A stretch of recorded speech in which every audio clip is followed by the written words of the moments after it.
సభాపతి గారికి హృదయపూర్వక నమస్కారం. గౌరవ ముఖ్యమంత్రి శ్రీ నారా చంద్రబాబు నాయుడు గారికి, గౌరవ సహచర మంత్రివర్యులకి, గౌరవ శాసనసభ్యులకి, ఆంధ్రప్రదేశ్ రాష్ట్ర ప్రజలకి నా హృదయపూర్వక నమస్కారం.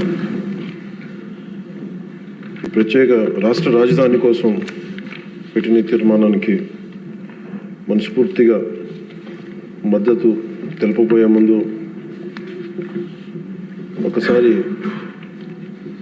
ఏమేం జరిగాయి అనేది ఒకసారి వెనక్కి వెళ్ళి చూసుకుందామని తెలియజేయాలనుకున్నాను అధ్యక్ష. భాషా ప్రయుక్త రాష్ట్రాలు భారతదేశంలో ఏర్పడ్డాయంటే దానికి మూలాలు 1952 అక్టోబర్ 19వ తారీఖు నుండి అంకురం జరిగింది. 51 సంవత్సరాల వయసులో 58 రోజులు ఆమరణ నిరాహార దీక్ష చేపట్టిన పొట్టి శ్రీరాములు గారి త్యాగ ఫలితం ఆంధ్ర రాష్ట్ర ఏర్పాటు. దానిని ఆధారం చేసుకొని అనేక భాషా ప్రయుక్త రాష్ట్రాలు ఏర్పడ్డాయి. మన దురదృష్టం, అప్పుడు రాష్ట్రం ఏర్పాటు అయినప్పటి నుంచి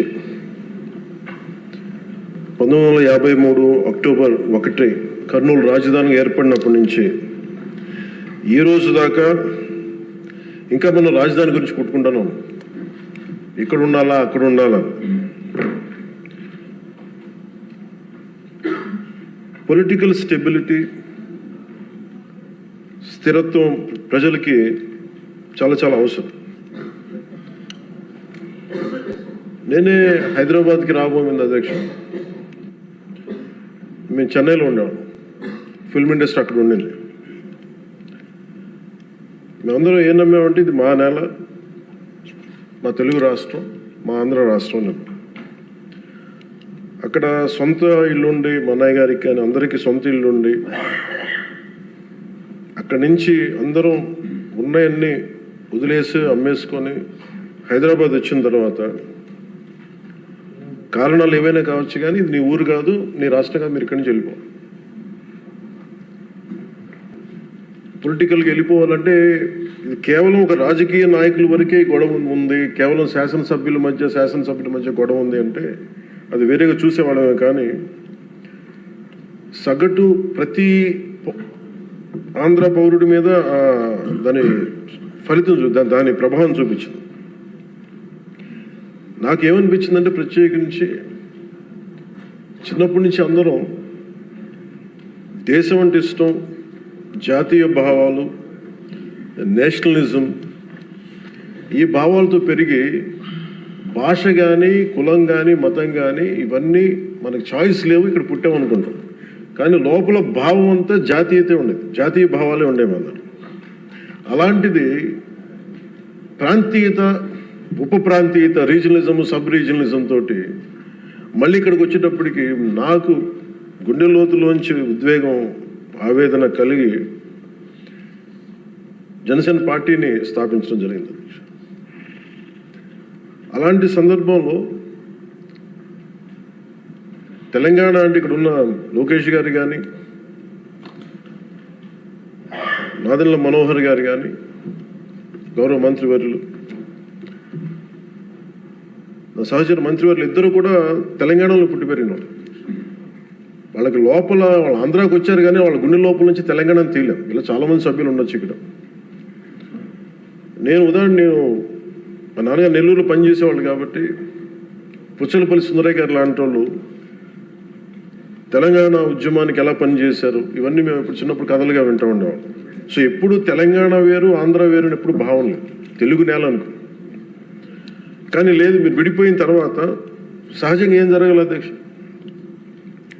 అప్పుడున్న కాంగ్రెస్ ప్రభుత్వం ఏం చేసి ఉండాల్సిందే, ఇంత నష్టం జరగబోతుంది, ఇన్ని కోట్ల మంది ప్రజలు విడిపోతున్నారు, ఇట్స్ కైండ్ ఆఫ్ పార్టీషన్.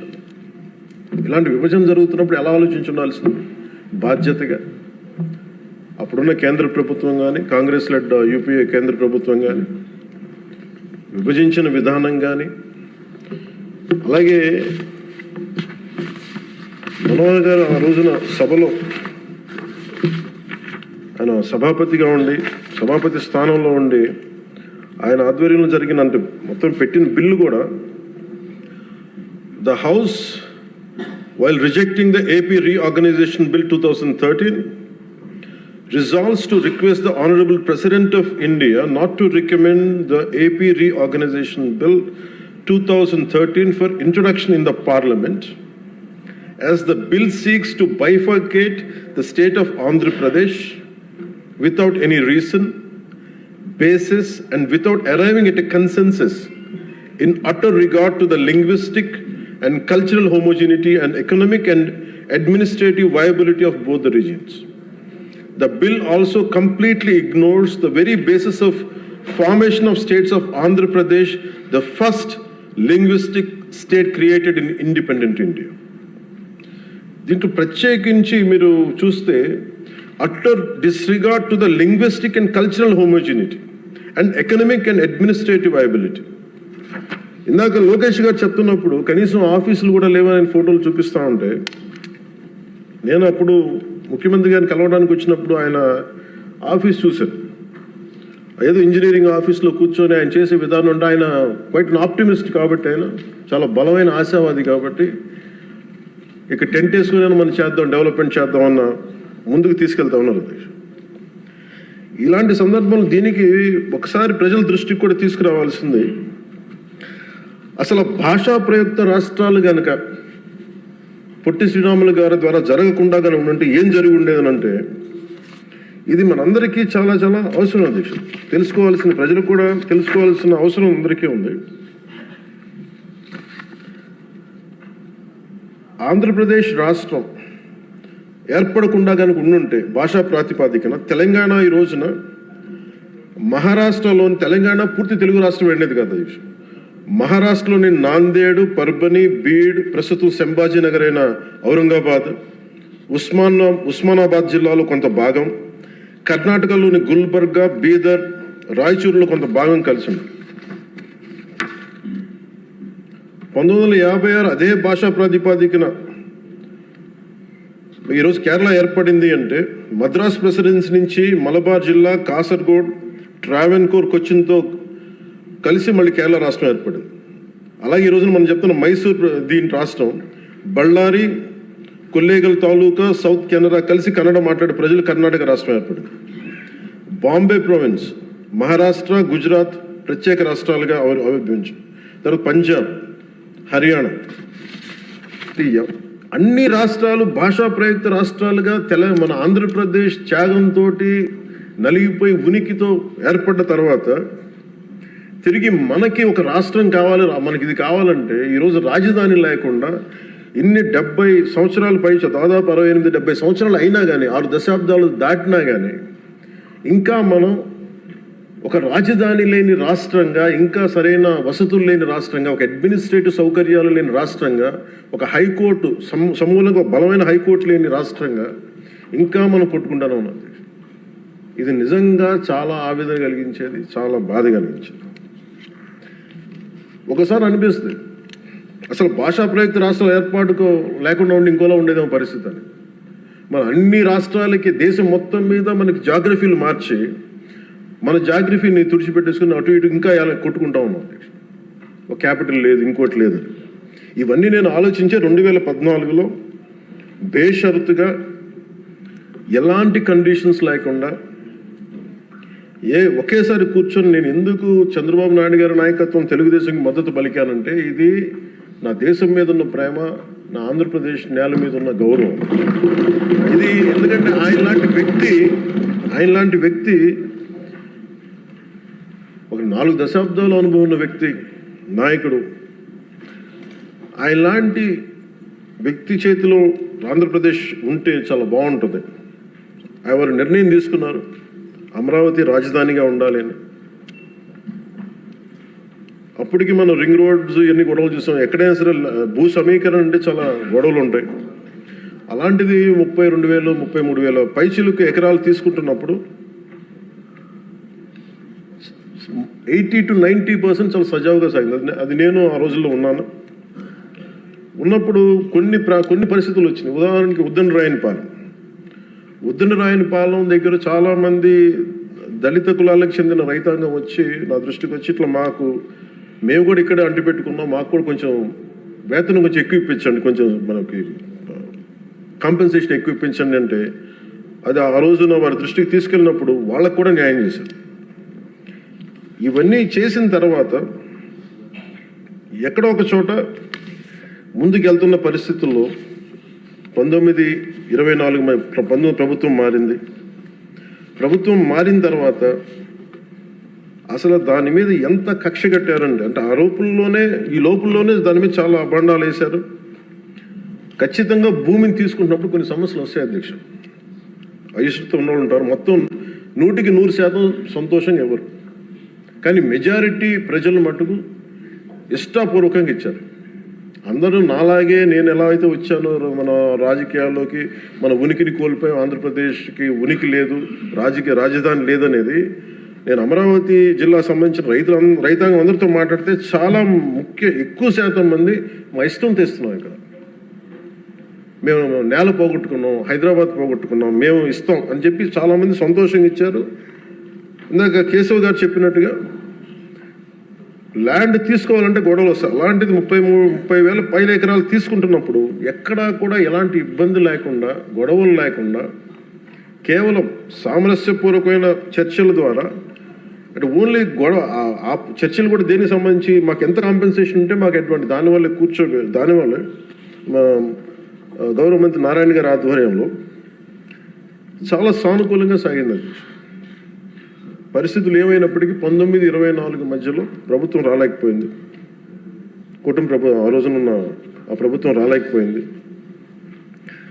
వచ్చినప్పటి నుంచి అసలు ఎలాంటి గొడవలు జరిగినాయి అంటానికి చాలా మీకు ఎంత బాధ కలిగించే అంశాలంటే ఇంట్లో నుంచి బయటికి రాని ఆడవారు అసలు బయటికి రావాలంటే ఆలోచించేవాళ్ళు. అలాంటి ఆడపడుచుల మీద కష్టం, శారీరక శ్రమ తప్ప వాళ్ళ ఒంటి మీద వాళ్ళ శారీరక శ్రమ తప్ప ఇంకేమీ తెలియని వీళ్ళందరూ ఇష్టంతో పొలాలు ఇస్తే ఈరోజు ఇక్కడ రాజధాని లేదు, ఇక్కడ ఉండదు అనే గత వైసీపీ ప్రభుత్వం చేసిన దీనికి నాకు జనసేన పార్టీ కార్యాలయానికి వచ్చి ఆడపడుచులు ఎలా దెబ్బలు కొట్టారు, పోలీసులు ఎలా కొట్టారు అనేది నాకు ఇది వివరించే దృశ్యాలు అధ్యక్ష. అలాగే ఎలాగ వీళ్ళని వచ్చి ఎన్ని రకాల కష్టాలతో ఉన్నాం, మాకు ఏం చేస్తున్నారు అనేది మా జనసేన పార్టీ ఆఫీస్ దృష్టికి తీసుకొచ్చారు. ఆవిడకి ఇక్కడ చూస్తే మీకు ఆవిడ ఎలా కొట్టారు పోలీసులు అనేది ఆవిడ ఏడుస్తుంది. నేను ఇంట్లో నుంచి ఎప్పుడు బయటికి రాలేను, నా బిడ్డల భవిష్యత్తు కోసం ఇస్తే నన్ను ఎలాంతా దారుణంగా కొట్టారు చూడండి అని చెప్పి మేము చెప్పుకోలేకపోతున్నాం, మేము కూర్చోబెట్టి ఎక్కడెక్కడ కొట్టారు మీకు చెప్పలేకపోతున్నాం అనేది ఆవిడ చాలా హృదయ విదారకంగా చెప్తుంది. ఈయన పాపం పనిచేసుకున్న రైతే, ఆయన మాకు ఎందుకు కాంపెన్సేషన్ ఇవ్వట్లేదు అని అమరావతి గురించి ఎందుకు మీరు కంటిన్యూ చేయారంటే ఆయన మీద దాడి చేసి రిపీటెడ్గా ఆయన కొట్టింది ఆయన చూపిస్తున్నారు. ఇదే చూస్తే ఇక్కడ ఈ ఆడపడుచున్నాడు.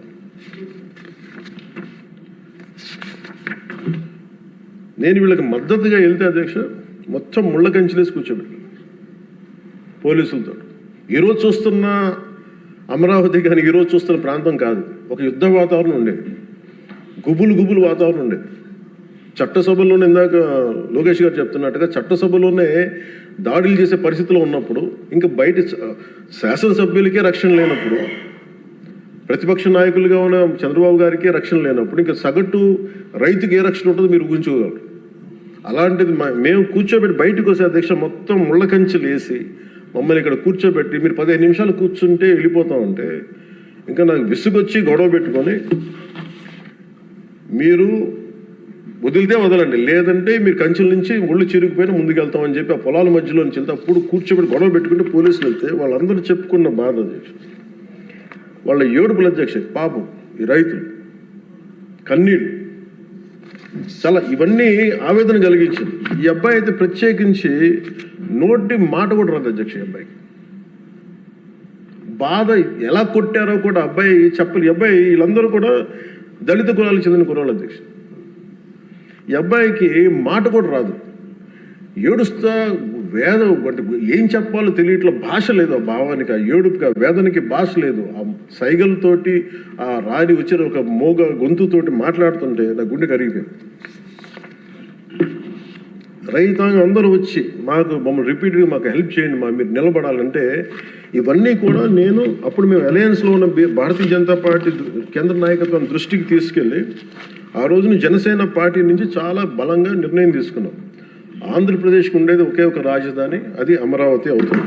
అది మేము చాలా క్లియర్ కట్గా మేము చాలా బలంగా తీసుకున్నాం అధ్యక్ష. ఇది తీసుకున్న తర్వాత మాకు అక్కడి నుంచి 3 రాజధానులు అంటే సమస్యని పరిష్కరించకపోగా జటిలం చేశారు వీళ్ళందరూ. మేము అలయన్స్కి ప్రత్యేకించి మేము పెట్టుకుంది ఆంధ్రప్రదేశ్కి ఒకటే ఏక రాజధాని ఉంటుంది, దాన్ని ముందుకు తీసుకెళ్తాం. అదే కమిట్మెంట్తో వచ్చాం అధ్యక్ష. ప్రజలు దాన్ని అర్థం చేసుకున్నారు. మనస్ఫూర్తిగా దీనికి 164 సభ్యులతోటి ఎన్డీఏ కూటమిని గెలిపించారు. ఈ రోజున మేము ఆ మాట నిలబెట్టుకునే భాగంలో ఒక అడుగు, బలమైన అడుగు పాదముద్ర పడింది అధ్యక్ష. ఇది చట్టసభల్లో ఇచ్చే మాట జస్ట్ ఒక సింపుల్ ప్రామిస్ కాదు, ఏదో చేస్తాం అలా కాదు. చట్టసభలో ఇచ్చే మాట ఇట్స్ అ కమిట్మెంట్, అంటే వాగ్దానం అధ్యక్ష. ఏదో ఇచ్చాం కదా మాట అలా కదా, ఇది వాగ్దానం అనే పదమే వాడతాం. వాగ్దానం అంటే మేము కష్ట నష్టాలు వచ్చిన commitment is what transforms a promise into a reality. This is what set by Lincoln. Commitment ఉన్న చోట కన్సిస్టెన్సీ ఉంటుంది. అందుకే మేము ఈ రోజున ఎన్డీఏ కూటమి ప్రభుత్వం చంద్రబాబు గారి నాయకత్వంలో we are committing, we have committed, we will make sure this is only going to be the capital of state of Andhra Pradesh. We will take it forward.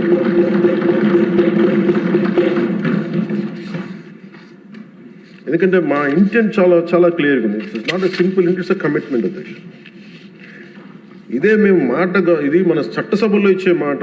ఒకసారి ఇది కూడా మీకు పటేల్ గారి మాటలు గుర్తు చేస్తాను. 600 పైచిలకు మన చిన్న చిన్న రాజ్యాలన్నీ కలిసి, ప్రిన్స్లీ స్టేట్స్ అన్ని కలిపి ఇండియన్ యూనియన్గా పెట్టినప్పుడు ప్రైవీపర్స్ పెడతాం, మీకు అందరికి ఇస్తాం అనేది, రాజభరణం ఇస్తామని చెప్పిన తర్వాత ఆయన అయిపోయిన 2 రోజులకి చెప్పి అప్పుడు రాజభరణం ఎందుకు వాళ్ళని మాట్లాడుతుంటే, మన చట్టసభలో ఇచ్చిన మాట మనం ముందుకు తీసుకెళ్ళకపోతే ఈ చట్టసభల మీద విశ్వాసం ఉండదు.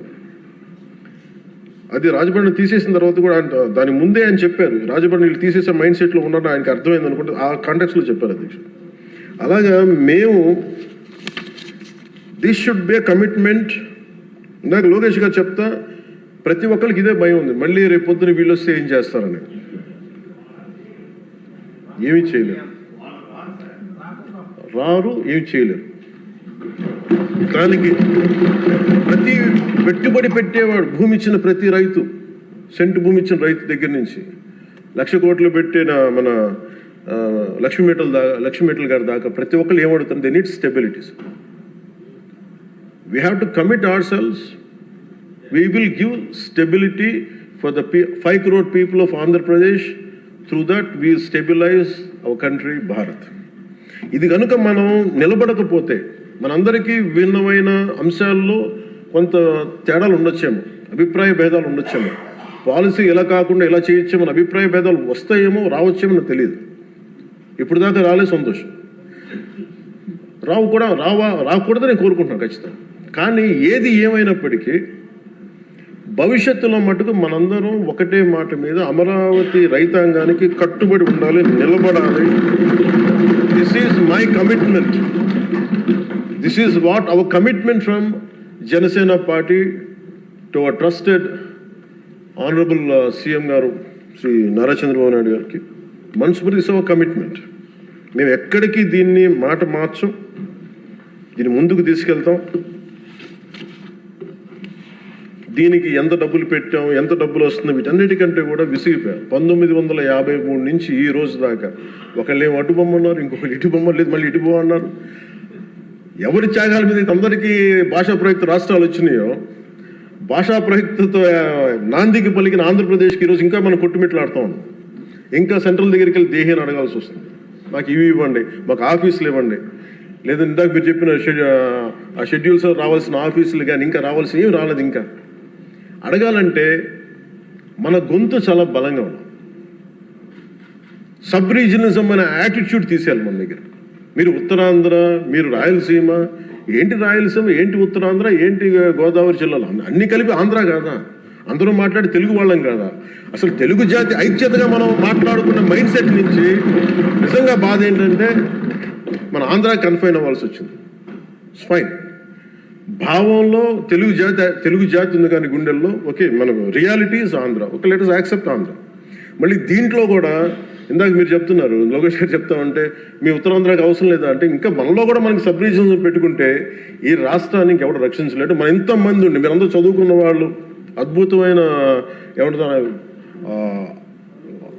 అనుభవం ఉన్నవాళ్ళు, మీరు కూడా మీరు కూర్చోబెట్టి దీన్ని బలంగా ప్రజల దగ్గర తీసుకెళ్ళిపోయి ఇదంతా మంది ఒకటే నేల, ఒకటే రాష్ట్రం, ఒకటే భాష, ఒకటే జాతిని మనం బలంగా బల్లగుద్ది చెప్పకపోతే గెలుపు ఎక్కడ ఉంటుందంటే మన బలహీనత వాళ్ళ గెలుపు. అది గుర్తుపెట్టు, మన బలహీనత, మన అనైక్యత.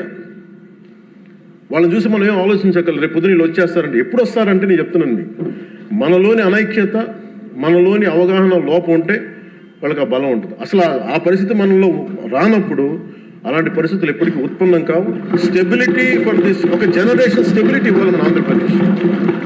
I'm committing for that. ఒక generation stability 25 to 32 years stability ఆంధ్రప్రదేశ్కి ఇవ్వాల్సిన అవసరం ఉంది. ఇది ఈ రోజున ఇక్కడ ఉన్న వాళ్ళు ఎవరు కూడా అధ్యక్ష, ఎవరికి డబ్బులు అవసరం లేదు, ఎవరి పనులు వాళ్ళకు ఉన్నాయి, ఎవరి జీవితాలు వాళ్ళకు ఉన్నాయి, ఎవరు వ్యాపారాలు వాళ్ళకు ఉన్నాయి. నా ఫిల్మ్ యాక్టింగ్ కెరీర్ ఉంది, నాకు ఇవన్నీ నాకు దీంట్లో నాకు లబ్ధి పొందేది నాకేం అవసరం లేదు. కానీ నా భవిష్యత్తు ఒక్కసారి స్టెబిలైజ్ అయిన తర్వాత మేము తెలంగాణ నుంచి తిరిగి ఇది మీకు సంబంధం లేదని అనుకున్నప్పుడు ఈ బాధ ఇంకెవరికి రాకూడదని అనుకున్నాం అధ్యక్ష. స్టెబిలిటీ పోగొట్టుకు డీస్టెబిలైజ్ అవ్వకూడదని ఒక వేదంతో ఈ రోజున అన్నీ వదులుకొని, తిట్లు తిని, ఇంట్లో ఆడబిడ్డలను తిట్టించుకొని, ఇంట్లో నా భార్యని తిట్టి, బూతులు తిట్టి, ఇంతమంది అందరి మీద కేసులు, మనం పార్టీ వ్యక్తుల మీద కేసులు పెట్టి, అటెంప్ట్ టు మర్డర్ కేసులు పెట్టించుకొని, ఇవన్నీ చేయాల్సిన అవసరం లేదు. కానీ ఎందుకు చేస్తున్నాం అంటే we want to make sure criminalisation into politics can not be tolerated, will never be tolerated. మీ చట్టసభల్లోనే కూర్చొని మేము దాడులు చేస్తాం, ఇష్టారాజ్యంగా కొడతామంటే మేము కూర్చోబెట్టి కామ్గా ఉండే వ్యక్తులు అయితే కాదు. మనందరం ఇవ్వాల్సింది కూడా చాలా బలంగా, we are here to give solid stability for Andhra Pradesh. తద్వారా పెట్టుబడులు చాలా బలంగా వస్తాయి. అది ఈ ప్రజలు, నేను ఆంధ్రప్రదేశ్ ప్రజలకి ఈ సభాముఖంగా సభాపతి గారి ద్వారా నేను చెప్పదలుచుకున్నాను. చంద్రబాబు నాయుడు గారి దగ్గర నేను ఒకటే చూశాను అధ్యక్ష. నేను ఎక్కడ చెన్నై నుంచి వచ్చాను, నేను హైదరాబాద్కి ఎర్లీ 90s వచ్చాను. 90s వచ్చినప్పుడు నాకు పుస్తకాలు చదివేటప్పుడు నాకు లీ క్వాన్ యూ గురించి తెలుసు. Founder president city state of Singapore. మేము చూస్తుండగా హైదరాబాద్ రూపురేఖలు మారిపోవడం నేను ప్రత్యక్షంగా చూశాను. మేము తిరిగిన మాదాపూర్ కొండల్లో కానీ, లేదంటే ట్రెక్కింగ్కి వెళ్ళిన కొండల్లో కానీ అసలు ఏమి రాదు, ఏం జరగదని, ఈ కొండల రూపురేఖలు మారిపోతాయా అనేది చాలా ఆశ్చర్యంగా అనిపిస్తాయి. మేము చూస్తుండగా రోడ్లు వెడల్పోయినాయి. అసలు ఇంత రోడ్లు జనం లేరు కదా, ఇంత రోడ్లు దేనికి అనుకునేవాళ్ళం. అంటే 4 కార్లే కదా, 10 కార్లు వెళ్తాయి. బట్ ఆయన అందరినీ అప్పుడు పేపర్లు బాగా చదువుతుంటే మాకు అర్థమేది. ఆయన అందరూ అంటూ ఉండేవాళ్ళు మాటలు, ఏంటి వరల్డ్ బ్యాంకుతో కుమ్మక్కైపోయి చేశారంటే అది ఈజీగా ఉంటుంది ఆ మాట అనేయటం. కానీ దాని విలువ ఈ జనరేషన్ అనుభవిస్తుంది. ఒక పొలిటికల్ లీడర్ నెక్స్ట్ ఎలక్షన్స్ గురించి ఆలోచిస్తారు. ఒక విజనరీ ఉన్న నాయకుడు వచ్చి తరం కోసం ఆలోచిస్తారు. ఖచ్చితంగా అది ఆ దార్శనికత ఉన్న చంద్రబాబు గారు చేసింది. మొన్న ప్రతిసారి హైదరాబాద్ టువర్డ్స్ ఎయిర్పోర్ట్ వస్తూ ఉంటే, ఎప్పుడు మాకు ఆ ఫ్లైఓవర్ మధ్య వెళ్తూ ఉంటే నిజంగా ఇందాక చెప్తున్నప్పుడు సికింద్రాబాద్ వచ్చింది, హైదరాబాద్ వచ్చింది. Cantonment is more of Secunderabad, Hyderabad is Nizam. But Cyberabad it's one man's creation. అది మనం యాక్సెప్ట్ చేస్తే అది మనకి చాలామందికి అది నచ్చకపోవచ్చు, కానీ ఒక రియాలిటీని యాక్సెప్ట్ చేస్తే. ఎందుకంటే అది కూర్చోబెట్టి ఆయన కూర్చొని డిజైన్ చేశారు. ఒక కాన్సెప్ట్ చేసి దాన్ని ఇంతమందితో ఇబ్బంది పడి అందరి చేత మాటలు అనిపించుకొని ఒకసారి రోల్ చేసిన తర్వాత దాన్ని ముందుకు తీసుకెళ్ళిన తర్వాత అది దాన్ని ముందుకు తీసుకెళ్ళడం ఎవరికి ఫస్ట్ ఎవరు పెట్టగలరు? అన్ని కష్టాలను అధిగమించి అందరి చేత మాటలు అనిపించుకొని ఎవరు పెట్టగలరు? That credit goes to honourable CM Shri Chandrababu garu. We wholeheartedly acknowledge your efforts, sir. We wholeheartedly acknowledge your vision. My commitment to you is that we will stand by. మీరు అక్కడ హైదరాబాద్కి ఎంత కమిటెడ్గా చేశారో ఈ రోజున పెట్టుబడులు వస్తుంటే మన అమిత్ షా గారితో గౌరవ హోంమంత్రి అమిత్ షా గారితో మాట్లాడుతున్నాం మన మధ్య ఢిల్లీ వెళ్ళినప్పుడు. ఆంధ్రప్రదేశ్ చాలా చాలా రాష్ట్రం దేశంలోని అన్ని రాష్ట్రాల కంటే కూడా ఎక్కువ పెట్టుబడులను ఆకర్షిస్తుంది. దీని ఫలితాలు మీరు ఇంకొద్ది ఇప్పుడు కనిపించకపోయినా కానీ భవిష్యత్తులో మీకు చాలా అద్భుతమైన స్టేట్ కింద వస్తుంది అని చెప్పి మన అందరికీ మనస్ఫూర్తి వారి అభినందనలు తెలుసు. అలాగే ఈ రోజున కూటమి ప్రభుత్వం అధికారంలోకి వచ్చిన వెంటనే అమరావతి రైతులకు ఇచ్చిన మాట నిలబెట్టుకుంటూ రాజధాని నిర్మాణ ప్రక్రియను పునఃప్రారంభించాం. 25 మే 2వ తేదీన గౌరవ ముఖ్యమంత్రి శ్రీ చంద్రబాబు నాయుడు గారి నాయకత్వంలో గౌరవ ప్రధాని శ్రీ నరేంద్ర మోదీ గారి చేతుల మీదుగా పునర్నిర్మాణం పనులు ప్రారంభించాం. మౌలిక సదుపాయాల అభివృద్ధిని వేగవంతం చేశాం. వరల్డ్ బ్యాంక్ ఏడీబీ నుంచి 15,000 కోట్లు, హడ్కో నుంచి 11,000 కోట్లు, నాబార్డ్ నుంచి 7,387 కోట్లు సమీకరించి పనులు చేపట్టాం. రాజధానికి పెట్టుబడులు రాక మొదలైంది. ఒకేసారి 15 జాతీయ బ్యాంకులు తమ కార్యాలయాల ఏర్పాటుకి శ్రీకారం చుట్టాయి. మరో 28,000 కోట్ల పెట్టుబడులు వచ్చాయి. అమరావతి ఒక సాధారణ రాజధాని కాదు, ఇది ఒక ప్రజా రాజధాని, ప్రపంచ శక్తిగా రూపుదిద్దుకున్న రాజధాని. అమరావతి ఆంధ్రప్రదేశ్ రాష్ట్ర శాశ్వత రాజధాని. ఈ మేరకు అసెంబ్లీ సాక్షిగా ప్రభుత్వం శ్రీ నారా చంద్రబాబు నాయుడు గారు ప్రవేశపెట్టిన తీర్మానానికి జనసేన పార్టీ తరఫున మనస వాచ కర్మణ సంపూర్ణ మద్దతు తెలియజేస్తాం.